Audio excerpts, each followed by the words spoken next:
పారుపల్లి గ్రామంలో కాలభైరవ స్వామి దేవాలయంలో కాలభైరవ జయంతి కార్యక్రమాన్ని నిర్వహించారు.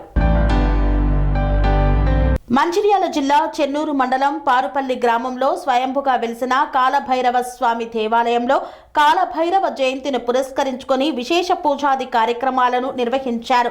కాలభైరవ స్వామి జయంతి సందర్భంగా పెద్ద ఎత్తున స్వామివారిని దర్శించుకునేందుకు తరలివచ్చిన భక్తులు అంగరంగ వైభవంగా స్వామివారి జయంతి వేడుకలను నిర్వహించారు.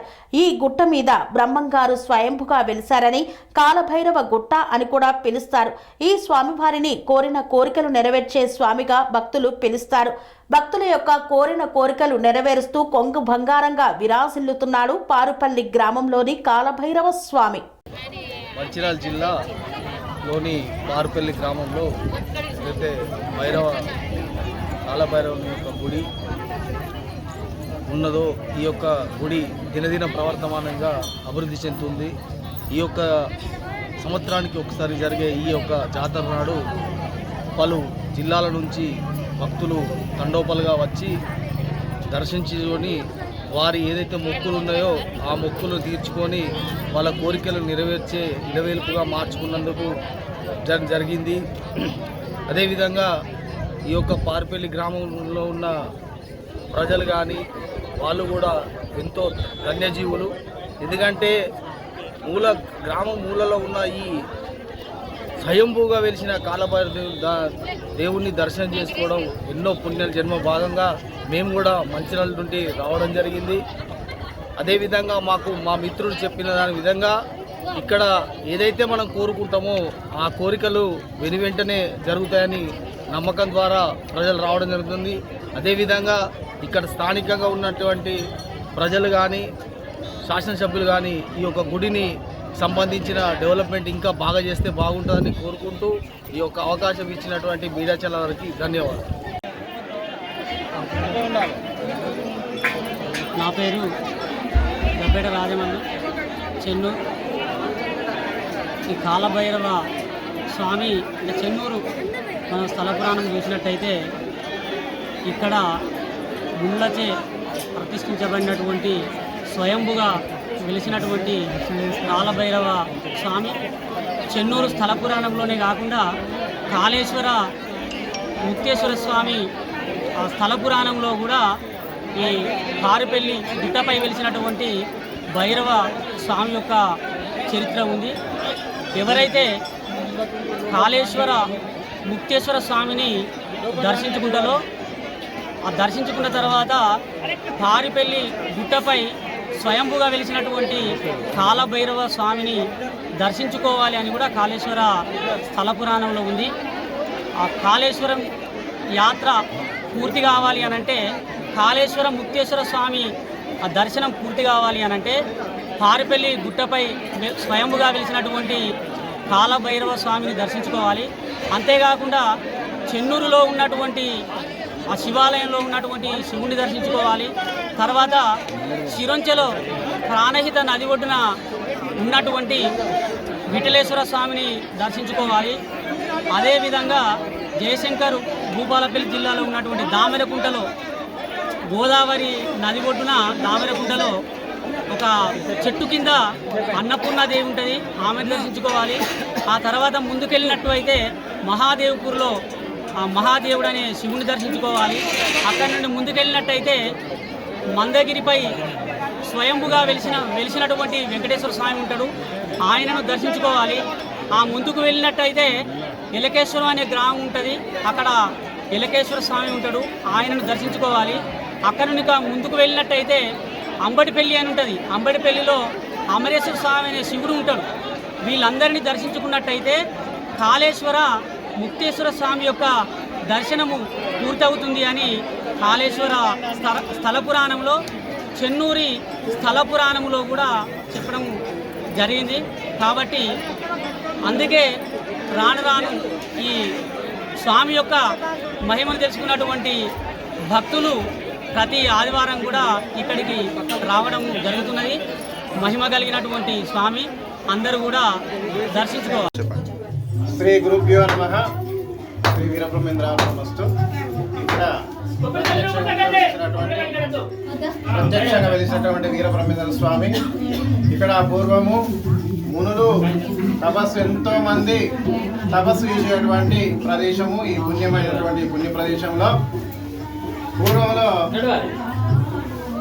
ఇక్కడ మునులు తపస్సు చేస్తూ ఉంటే అప్పుడు ఒక మునీశ్వరునికి ఆ వీరబ్రహ్మేంద్ర స్వామి కలలో ప్రత్యక్షమై, స్వామి ఇక్కడ నేను ప్రత్యక్షంగా వెలుస్తున్నాను, నాకు ఇక్కడ శిలా విగ్రహం వెళ్తాను తవ్వండి అని చెప్పి ఆ మునీశ్వరునికి కలలో స్వప్నంలో వచ్చి ఆ మహానుభావుడు చెప్పగానే ఆ మునీశ్వరుడు ఊర్లోకి వెళ్ళి కొంతమంది ప్రముఖులకు చెప్పి తీసుకొని వచ్చి ఇక్కడ తవ్వంగానే అక్కడ శిలా విగ్రహం బయలుపడిందండి. బయలుపడిన తర్వాత ఇక్కడ దగ్గరలో ఉన్నటువంటి పట్టణమైనటువంటి చెన్నూరు గ్రామానికి ఒక వ్యక్తిని పంపించి ఇక్కడ ప్రత్యక్షంగా వీరబ్రహ్మేంద్ర స్వామి శిలా విగ్రహం వెలువడింది కాబట్టి మీరు రండి అని చెప్పి ఆ విశ్వబ్రాహ్మణులకు తెలపడం జరిగింది. ఆ విశ్వబ్రాహ్మణులు ఉంటున్నా ఇక్కడికి వచ్చి ఆ శిలా విగ్రహాన్ని ప్రత్యక్షంగా చూసేసరికి వీరబ్రహ్మేంద్ర స్వామి ప్రత్యక్ష దైవమైనటువంటి వీరబ్రహ్మేంద్ర స్వామి ఆ శిలా విగ్రహాన్ని చూసి ఇక్కడే మనము ఆలయం కడదామని చెప్పి ఇక్కడ చిన్న ఆలయం కట్టారు. కట్టిన తర్వాత ఇక్కడ పులులు సంచరించేటువంటి ప్రదేశము. ఇక్కడ ఈ ఆలయం వెలిసినప్పటి నుండి పెద్దలు ప్రతిరోజు ఇక్కడికి వచ్చి దర్శనం చేసుకొని స్వామివారి మొక్కుకుంటే వాళ్ళ కోరికలు నెరవేరేది. అయితే పూర్వంలో ఇక్కడ పెద్ద మనుషులు చాలా ఎంతో వైభవంగా ఈ స్వామిని దర్శించుకుంటే మొక్కులు తీర్చుకునేటువంటి మహానుభావులు. అప్పటి నుండి నా పేరు ఏలేశ్వరం రమేశాచార్యులు, చెన్నూరు, గురువులను చేస్తూ ఉంటాను. ఇక్కడ నుండి దాదాపు 30 సంవత్సరాల నుంచి ఇక్కడ ప్రతి ఒక్కరికి దీక్షలు ఇవ్వడం జరుగుతుంది. వీరబ్రహ్మేంద్ర స్వామి దీక్షలు ఇవ్వడం జరుగుతుంది. దీక్షలు 40 రోజులు 41 రోజు మండలం దీక్షలు తీసుకున్న తర్వాత వీరబ్రహ్మేంద్ర స్వామి ఆ కందిమల్లయ్యపల్లికి వెళ్ళి దీక్షా విరమణ చేయడం కూడా జరుగుతుంది. ఇక్కడ వార్షికోత్సవాలు, వీరబ్రహ్మేంద్ర స్వామి జయంతి ఉత్సవాలు, కళ్యాణోత్సవాలు అతి వైభవపేతంగా జరుగుతూ ఉంటాయి. ఇక్కడ ఉత్తరవాహిని, ఇక్కడ దగ్గరలోనే కాలభైరవ స్వామి ఉండేది. పూర్వంలో ఆ గంగాదేవి వస్తూ ఉంటే ఆ గంగాదేవి ఇట్లా ఉత్తరం వైపు వెళ్తా ఉంటే ఉత్తరవాహిని అక్కడ భైరవ స్వామి నగ్నంగా నిలబడి ఉన్నాడట. నిలబడి ఉన్న తర్వాత ఆ గంగాదేవి సిగ్గుతో తల వంచుకొని ఇక్కడ తూర్పు వైపుకు తిరిగిపోయింది. ఆ గంగాదేవి ఇంత ఉత్తరవాహిని ఇంత మహిమ కలిగినటువంటి ఈ కొండ భైరవ కొండ అంటారు. ఈ భైరవ కొండలో అప్పుడు ఆ పూర్వంలో ఈ వైభవాన్ని చూసి ఆ కలెక్టర్ గారు దీనికి ఒక 10 ఎకరాల స్థలాన్ని కూడా కేటాయించడం జరిగింది. ఈ స్థలం కూడా రాను అన్యాక్రాంతం అయిపోయింది. ఇక్కడ ఎకరం కూడా లేకుండా అయిపోయింది. దీన్ని కూడా ఆ గవర్నమెంట్ దృష్టికి తీసుకెళ్తున్నాం. వాళ్ళు కూడా మమ్మల్ని మా యొక్క దయచేసి ఒక టెంపుల్కి ఉన్నటువంటి ఆ ప్రాపర్టీని ఎందరో వశం చేసుకున్నారు కాబట్టి మా ప్రాపర్టీ కూడా ఇవ్వాలని చెప్పి మేము ఈ వీరబ్రహ్మేంద్ర స్వామి సన్నిధిలో వేడుకుంటున్నాం. ప్రతి ఒక్క వైభవాన్ని ఈ రోజు కాలభైరవాష్టమి ఆ సందర్భంగా ఇక్కడ ఎంతో వైభవపేతంగా అన్నదానం జరుపుతూ ఉంటాను. ప్రసాద వితరణ కూడా జరుపుతూ ఉంటాం. ఈ యొక్క మహిమాన్వితమైనటువంటి వీరబ్రహ్మేంద్ర స్వామిని దర్శించుకొని ప్రతి ఒక్కరు కూడా ధరించవలసిందిగా మనవి. జై వీరబ్రహ్మ, జై జై వీరబ్రహ్మ. పనేసియా మెరిడియన్ హాస్పిటల్స్ ప్రతి సామాన్యుడికి అందుబాటులో అంతర్జాతీయ వైద్య ప్రమాణాలతో వైద్యం, 24 గంటల అంబులెన్స్ సర్వీసుతో పాటు అత్యవసర సేవలతో ఏర్పాటైన చికిత్సా విభాగం.